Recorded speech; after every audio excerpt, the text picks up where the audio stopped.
ओम नमः शिवाय।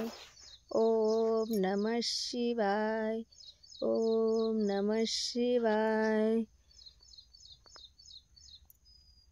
श्री गुरुदेव दत्त। ओम नमः शिवाय। ओम नमः शिवाय। आज श्रावणी सोमवार आहे। आज महादेवाची पूजा करावी। आज दुसरा सोमवार आहे। मी महादेवाची पूजा करते। बघा महादेवाची पूजा कशी करतात। अगोदर पाणी टाकायचं,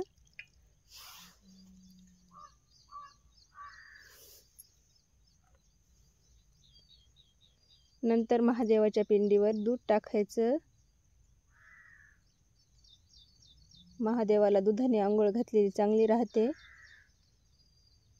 आज दुसरा श्रावणी सोमवार आहे।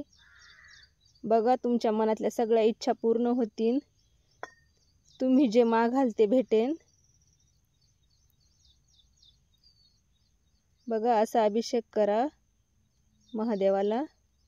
मी इथे घरगुती आमच्या इथे महादेवाची पिंड आहे, त्यावर तुम्हाला अभिषेक करून दाखवते। तुम्ही कुठे मंदिरात गेला किंवा घरच्या घरी पिंड तयार करा आणि असा अभिषेक करा। तुमच्या मनातल्या सगळ्या इच्छा पूर्ण होतील।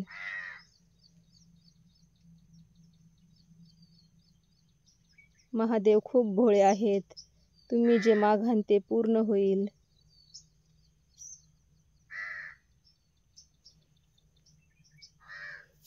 बघा आपण दुधाने अभिषेक केला, आता पुन्हा जल अर्पण करायचं।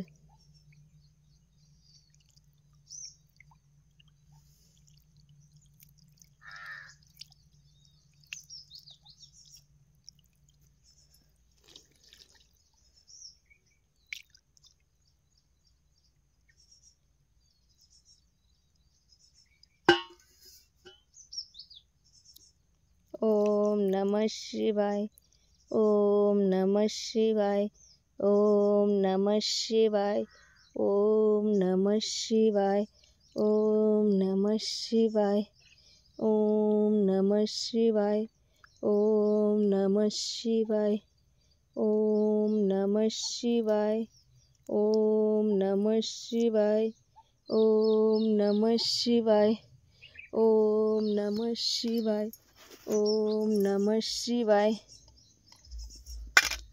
बघा आता इथे महादेवाच्या पिंडीला हळद कुंकू लावू नये म्हणता। आता पूजा करायची। मी इथे हळदी कुंकू लावित नाहीये।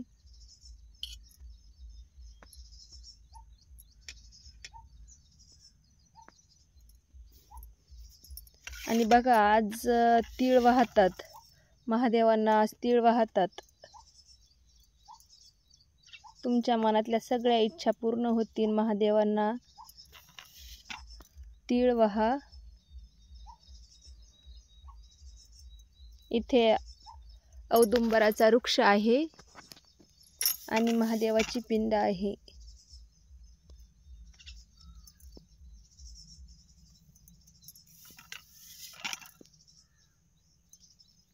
बघा भोलेनाथ खूप भोळे आहे। त्यांना फक्त मनभावे पूजा करा, ते तुमची सगळी इच्छा पूर्ण करतील। आज श्रावणी दुसरा सोमवार आहे। आज तीळ वाहतात आणि बेलपत्राचं खूप महत्त्व आहे।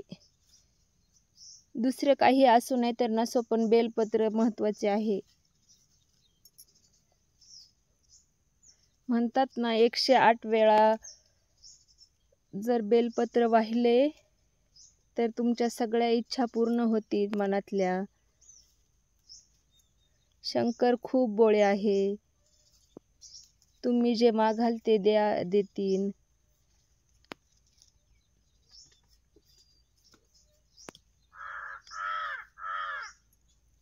बघा तुमच्याकडे जे असतील ते फुलं पण वाहा,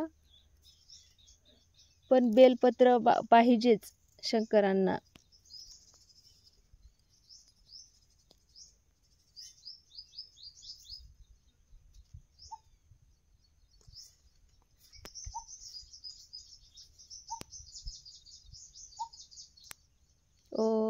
नमः शिवाय, ओम नमः शिवाय, ओम नमः शिवाय, ओम नमः शिवाय.